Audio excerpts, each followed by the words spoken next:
Microsoft and Activision-Blizzard face even more restrictions from UK regulators.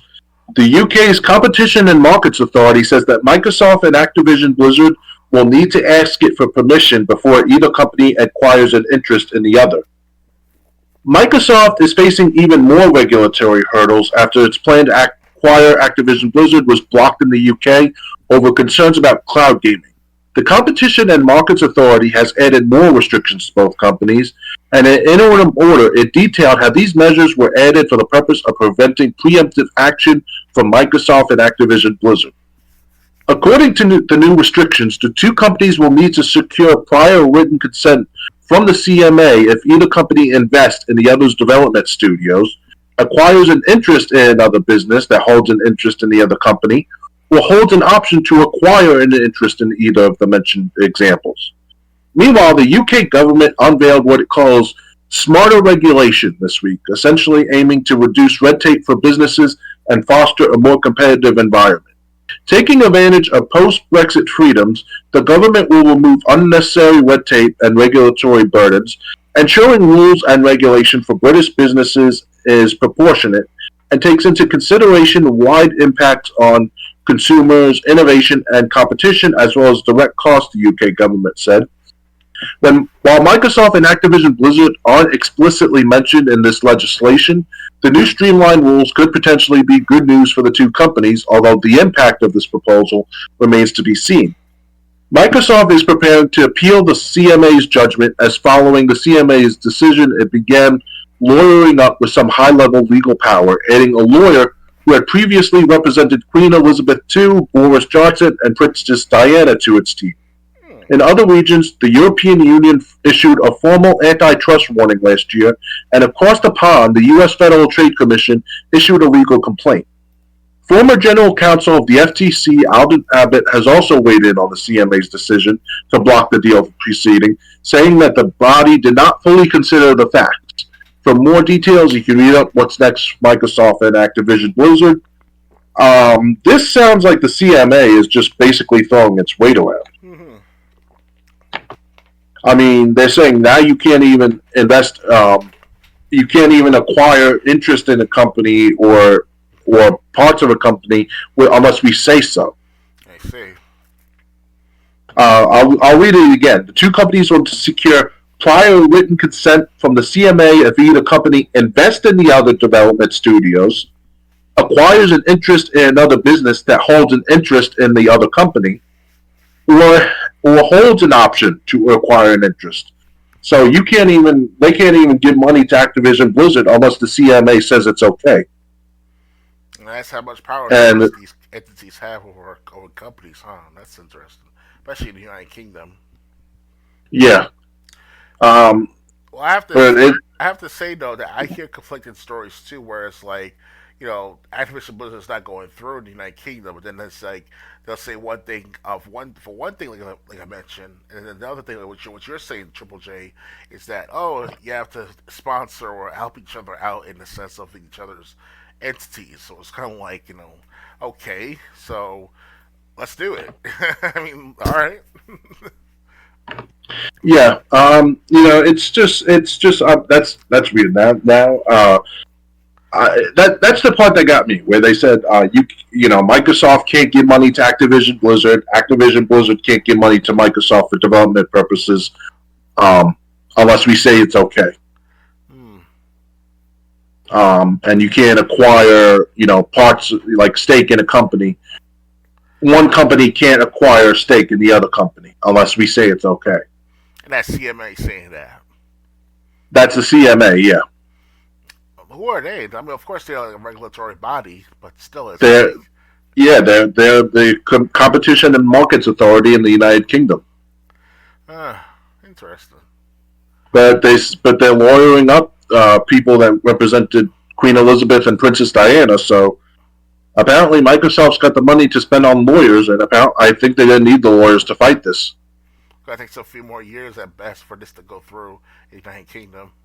Even the FTC, that guy from the FTC in America said that the CMA is not considering all the facts. So I mean, it's not like I figured the FTC and the CMA would have had similar opinions, but it even seems like the FTC is not as um, being draconian as the CMA is. Yeah, in the United States, we're more free flow with certain business interactions and stuff. But United Kingdom's like kind of like opposite of that as of late. Yeah. So, we're going to read more about this later tonight. We do have more news on that. Anything else to add about this, or ready to move on? That's about it for the time being. Okay. Next. Uh, is the next Call of Duty, in fact, Modern Warfare 3? Maybe, actually. Early reports suggested it was a mere expansion, but now Modern Warfare 2's follow-up might be a full-numbered sequel. With the way 2022's Modern Warfare 2's campaign ended and everything about Call of Duty's regular stream of releases, it hasn't been unreasonable to expect a follow-up game. But so far, the tea leaves on what to expect have been a little hard to read, that is, until today. According to some sources, we have the name and release date of Modern Warfare 2 2022's follow-up. Call of Duty's not at all confusing practice of modern games named after titles that came out in the early 2010s would reasonably suggest that Modern Warfare 2 sequel would probably be named Modern Warfare 3. That as of late 22, Bloomberg's Jason Schreier said the next full game wouldn't hit until 2024, and that Modern Warfare 2, 2022's version, would get a shot in the arm via paid expansion developed by the folks at Sledgehammer Games. At the time, Schreier noted that it would just be more Modern Warfare 2 and not a proper sequel. Enter Insider Gaming's meaty May 11 report that actually Modern Warfare 3 is on the horizon with a full release, maybe expected as soon as the end of the year. Inside Gaming's report offers a bit from Schreier's reporting from just a few months ago. Sledgehammer Games will be making the sequel, but instead it is just being a sizable expansion. It's going to be a full-blown release. According to Inside Gaming sources, this release will land on November 10, 2023, with an early access period 8 days earlier, and 2 beta weekends on October of 2023. October 6 for PS4 and PS5, October 12 for PlayStation, Xbox, and PC. For what it's worth, these dates do historically match up with the typical Call of Duty format for releases. A few beta weekends, then a full-blown launch. The game will include a fully featured campaign, multiplayer, good old zombies, and a new Warzone 2.0 map, along with the expected seasonal mode kicking off in December of this year. There's no indication that Warzone will receive a sequel, just a new map. Los Alamos, which has been rumored to be the next site of virtual war crimes since November of last year. It hasn't been easy figuring out what the next Call of Duty experience is likely to be. But if Inside Gaming sources are to be believed, we may be finding out what the hell a Makarov is. I thought it was a fish, for the record. What do you think about Call of Duty Modern Warfare 3, the reboot, or the definitive version, whatever you want to call it, being released as soon as at the end of this year? Well, we were told last year, especially since last year, that we don't Call of Duty game for 2023, no matter what. And now they change it up a bit, saying that there will be a game, especially Modern Warfare 3, 2023. So it's kind of like a catchy name for that game title for this year. So I'm like, okay, no problem. But then again, why would you lie to the public saying that, oh, we're not gonna make no more Call of Duty games for the year, and then catch up on creativity, and timing of the creativity. So it's kind of like contradicting themselves. So if the game comes out good, it comes out good. If it's not, then they should have waited another year. Yeah. So did you finish Call of Duty Modern Warfare 2? Because I know you got it. Yeah, I played the campaign up to the part where I had to go up against the leader of what's it called themselves, the Falcon team or the Silver team, or it's basically a team where the leader betrays Price and the rest of the group, and he had to hunt him down, assassinate him, and then in the mission at the time, I had to destroy his tank that he's in to kill us, Price and Soap and other guys in that area. So it was hard at first, but I was able to take down the leader of that team, which is called himself the silver team or some sort of team, whatever it's called. I'm sorry if I don't know all the details. I play it once every few weeks. Modern Warfare 2 2022, especially campaign mode. The campaign mode is not all that great, but you can follow through it sometimes here and there.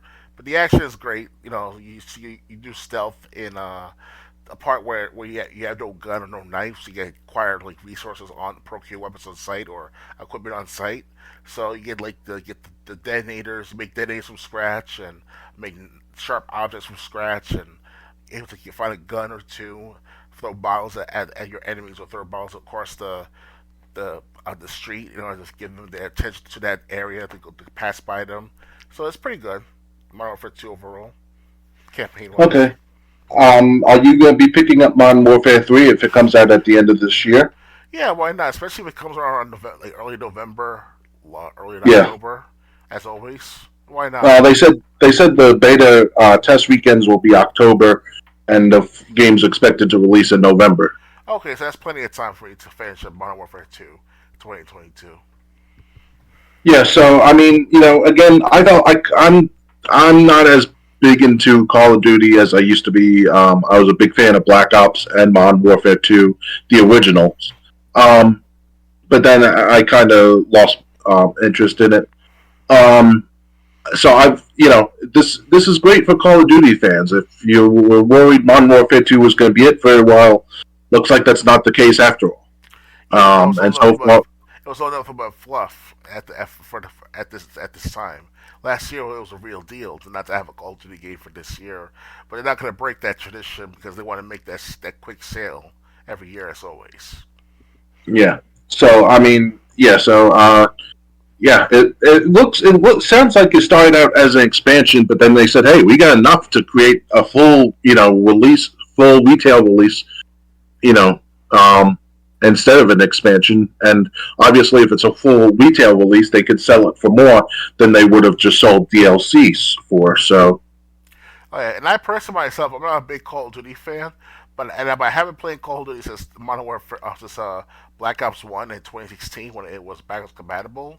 So I've been playing that since at the time, and I got most of the Call of Duty games so far, other than Advanced Warfare, Black Ops 3, and I believe the original first three Call of Duty games. So okay. So yeah, if you're a Call of Duty fan, that should give you some good news that at end of the year we might have Modern Warfare 3, the reboot, or the 2023 version. oh yeah, Ready to move on? yeah, I'm ready. All right. Next. Let me get rid of this. Okay. Mouse is a noir retro shooter inspired by classic cartoons. Fans of first-person shooters and old-timey cartoons should keep an eye on Mouse. The recently announced game slaps the classic animation of yesteryear over a retro shooter template to create an experience that's old school in more ways than one. Mouse comes from Polish indie developer Pumi Games and is billed as a noir story-driven shooter about murder and deception set in a corrupt city. Players control a private detective wielding vintage firearms like a Tommy gun, revolver, and Carcano rifle to blast rather adorable rodent enemies. The game's Steam page describes Mouse as a play-your-way type of experience, emphasized by a power-up system, in which players can collect special abilities and weapon upgrades that cater to a chosen playstyle. The trailer shows the game is a very much work in progress, but it's already an eye-catcher. Mouse is rendered in a classic rubber hose animation style that defined earlier 20th century animation, which has found new life in video games such as Cuphead and Bendy and the Ink Machine. The game has no release window, but will come to PlayStation, Xbox, Switch, and PC. Should I play the teaser trailer for Mouse? Yeah, go ahead, no problem. All right.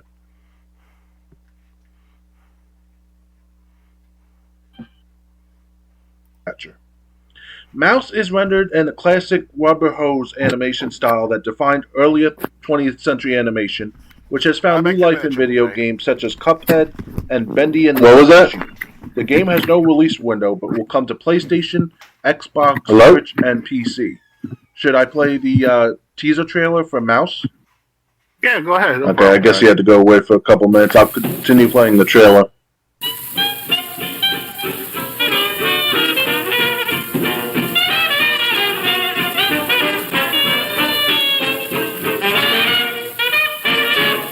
I'm back in a minute, Triple J.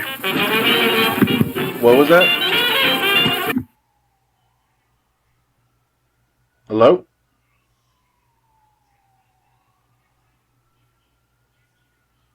Okay, I guess you had to go away for a couple minutes. I'll continue playing the trailer.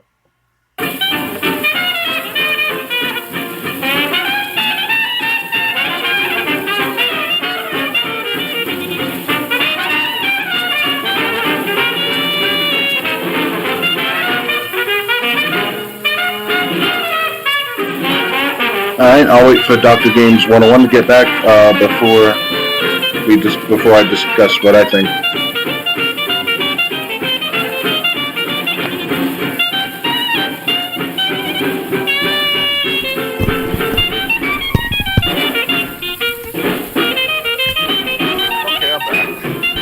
Okay, I played the trailer. Yeah, I could play it again if you want. Oh, it's okay. It's good. I saw something. From what it looks like they said, it looks like the 1930s, 1940 Mickey Mouse cartoons. Oh yeah. If you remember how that looked, but it's a shooter, and like you can actually blow enemies' heads off. You could punch enemies' heads off. Basically, it's. Did you ever play like any of the N64 games like Turok or GoldenEye in like pen and ink mode?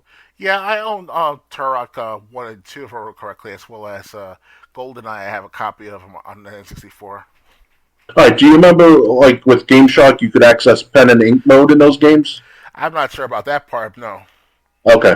Well, pen and ink mode was basically took away all the graphics. It was just black and white. But it's kind of like that. The game has still has to be finished, but basically it's a shooter where you're blowing enemies' heads off. And it looks like it takes place in the 1930s, 1940s Mickey Mouse universe. Mm-hmm. There's no release date. Since I love shooters, looks like a game I'd definitely be interested in, but we don't know when it's coming out yet. Do you have anything to say? No, that's about it for the time being. All right, so ready to move on? Yeah, I'm ready. All right, next.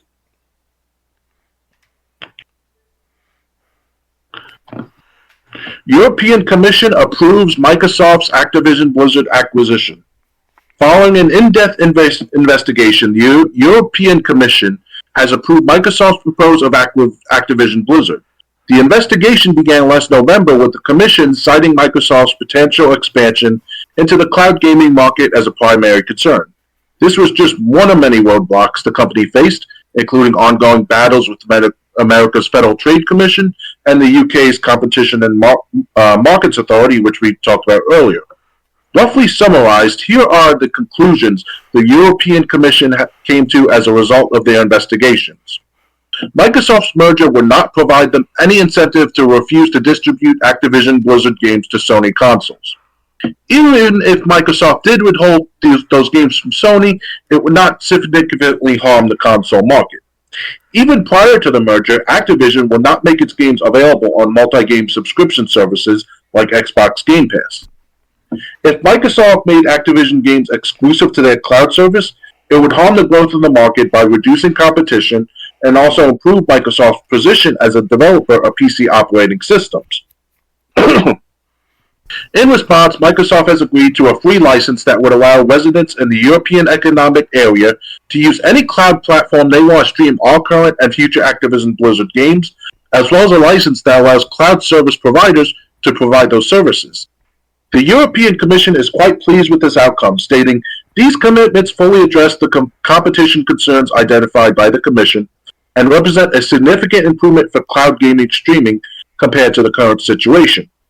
Additionally, Activision CEO Bobby Kotick released a statement on the decision. The European Commission conducted an extremely thorough, deliberate process to gain a comprehensive understanding of gaming. As a result, they approved our merger with Microsoft, although they required stringent remedies to ensure robust competition in our rapidly growing industry. We have deep roots in Europe. Our company was founded in France. Candy Crush, one of our most successful franchises, was created in Sweden. And the senior leadership of our company comes from across the EU, including Austria, Germany, and Sweden. We intend to meaningfully expand our investment and workforce throughout the European Union, and we're excited for the benefits our transaction brings to players in Europe and around the world. The majority of the world's gamers play on mobile phones. Europe has played a pivotal role in the development of gaming, especially mobile gaming, and we expect European game developers will continue to drive growth and innovation. Our talented teams in Sweden, Spain, Germany, Romania, Poland, and many other European countries have the skills, ambition, and government support needed to compete effectively on a global scale.